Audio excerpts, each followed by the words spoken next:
చెప్పండి. ఈరోజు Telangana municipal workers and employees union CITU జిల్లా కమిటీ సమావేశం పెద్దపల్లి ఆఫీసులో జరిగింది.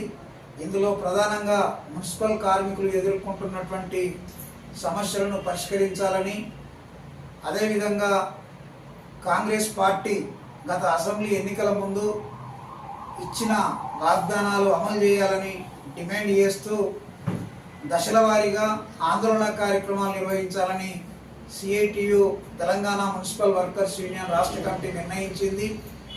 ప్రధానంగా తాము అధికారంలోకి వస్తే మున్సిపల్ కార్మికులకు 26,000 కనీస వేతనం చేస్తామని చెప్పారు.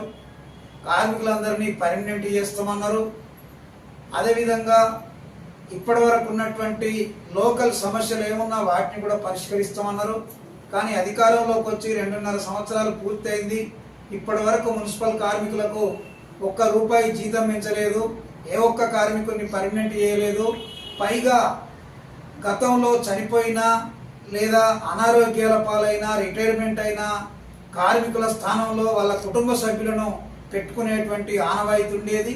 అట్లా కూడా పెట్టుకోవద్దని ఒక జీవో ఇచ్చి మున్సిపల్ కార్మికుల కుటుంబాలకు అన్యాయం చేసింది ఈ ప్రభుత్వం.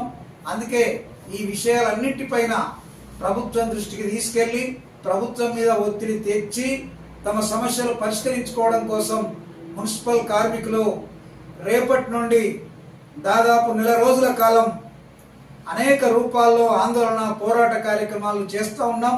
మొదటి దఫాగా మొత్తం కార్మికుల మున్సిపాలిటీల వారీగా జనరల్ బాడీ నిర్వహించి ముఖ్యమంత్రికి పంపేటువంటి లెటర్ మీద కార్మికులందరితో సంతకాల సేకరణ, ఆ తర్వాత మున్సిపాలిటీల వారీగా నిరాహార దీక్షలు, తర్వాత చెలో కలెక్టరేటు, ఆ తర్వాత చెలో ఎమ్మెల్యే మంత్రుల క్యాంప్ ఆఫీసు, ఇట్లా తదితర కార్యక్రమాలు సిఐటియు రాష్ట్ర కమిటీ నిర్ణయించింది. కాబట్టి రాబోయే రోజుల్లో ఈ పెద్దపల్లి జిల్లాలో ఉండేటువంటి రామగుండం, పెద్దపల్లి, సుల్తానాబాద్, మంతని ఈ 4 మున్సిపాలిటీల్లో పనిచేసేటువంటి అన్ని కేటగిరీల కార్మికులందరూ ఈ ఆందోళన పోరాట కార్యక్రమాల్లో పాల్గొని జయప్రదం చేయాలని విజ్ఞప్తి చేస్తా ఉన్నాం.